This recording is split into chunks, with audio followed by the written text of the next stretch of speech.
समय मैं मौजूद हूँ बगरा के महंत स्वामी यशवीर महाराज जी के आश्रम में। आइए उनसे बात करते हैं।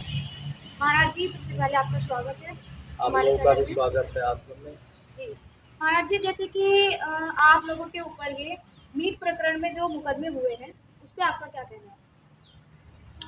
देखिए, हमने आवाज उठाई थी जी जनपद शामली के थाना भवन कस्बे में जी हाईवे पर मंदिर है कई, और उन मंदिरों के 100 मीटर के दायरे के अंतर्गत जी मांस की दुकानें हैं,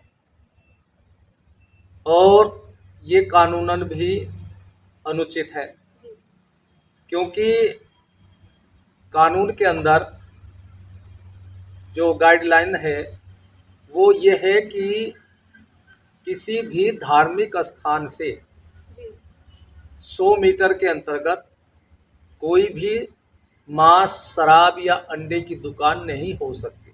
जी लेकिन वो 100 मीटर से भी कम दूरी पर थे। उनको कहा, लोगों ने तो नहीं माने। जी तो फिर प्रशासन से कहा, तो प्रशासन ने हमारी बात को उचित मानते हुए उनको बंद करा दिया। जी तो क्या कारण रहा कि जो आपके ऊपर मुकदमे किए गए? तो 2-3 दिन बाद जी फिर एक अक्षेत्र की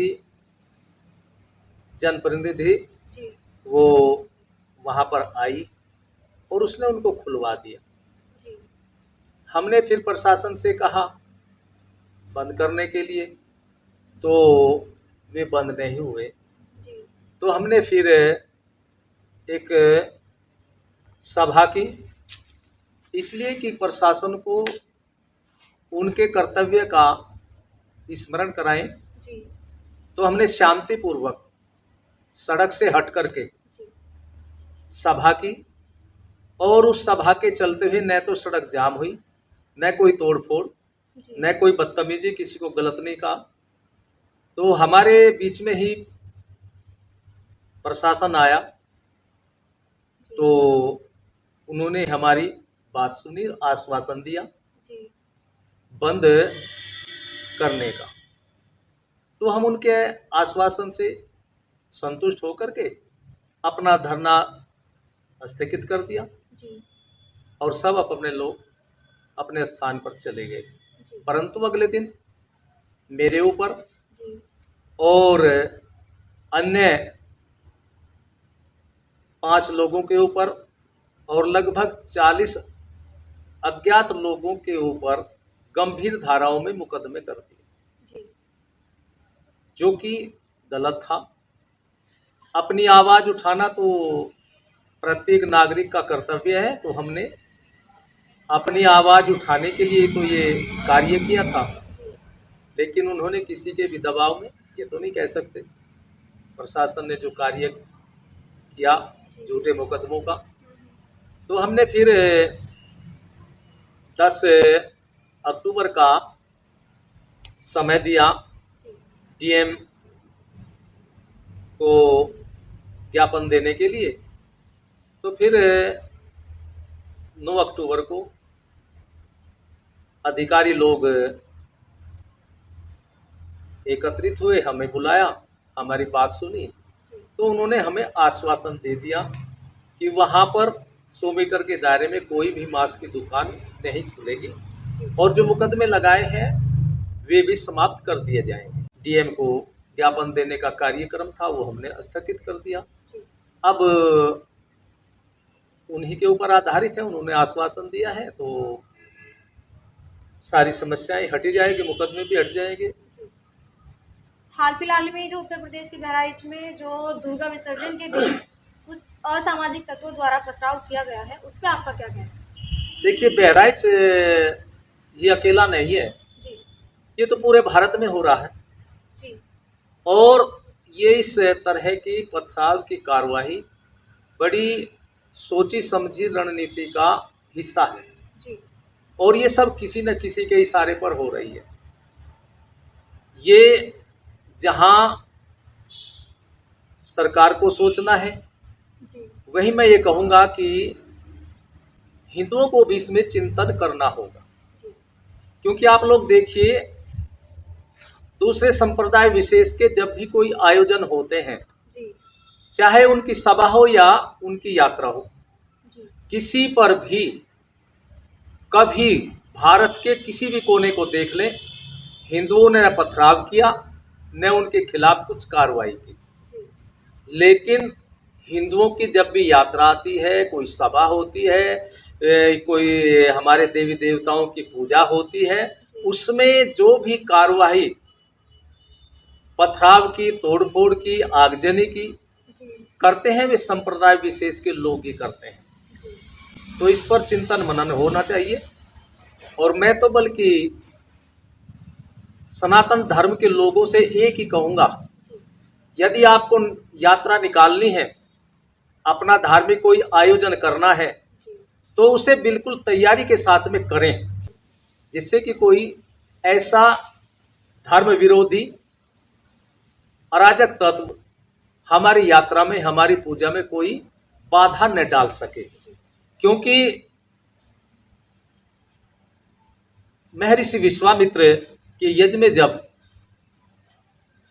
असुर लोग बाधा डाल रहे थे, जी। तो वहां उन्होंने केवल मंत्रों का ही उच्चारण नहीं किया कि भाई विद्रोहियों को मंत्रों के द्वारा ही वो कर देते, जी। लेकिन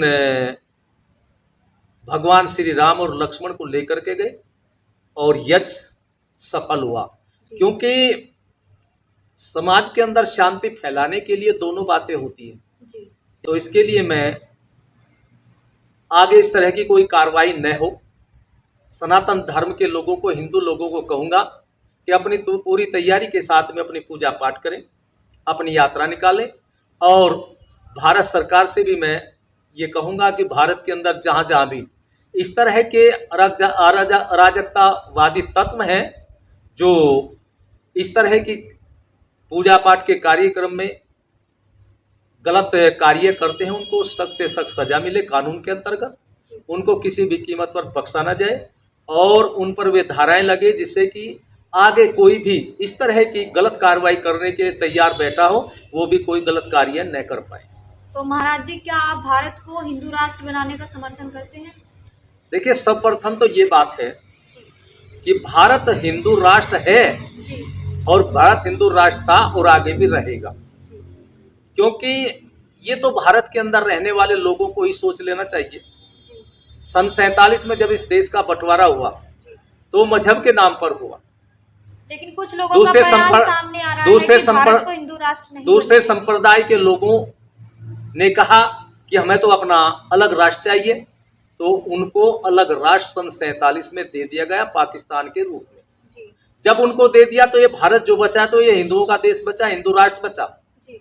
लेकिन यहाँ वे लोग रह गए जो पाकिस्तान बनाने के समर्थक थे, और वह लेकिन वो बन गया और वो यहाँ पर रह गए दूसरे यानी भारत पर फिर कब्जा करने के लिए।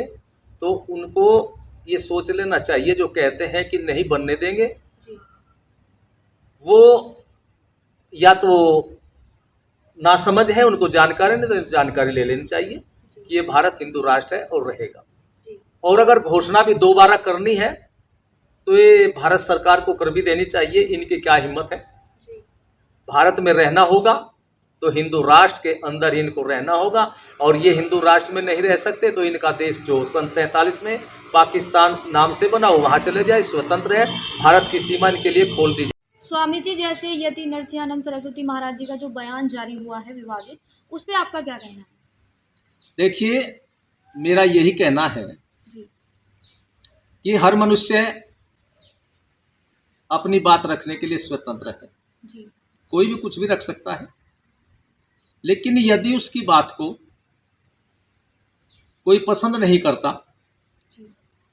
बात रखने वाले की बात अच्छी नहीं लगती, तो उसका अर्थ ये नहीं है कि वे सामूहिक रूप में उस आदमी के ऊपर किसी भी प्रकार का आक्रमण कर दे, जी।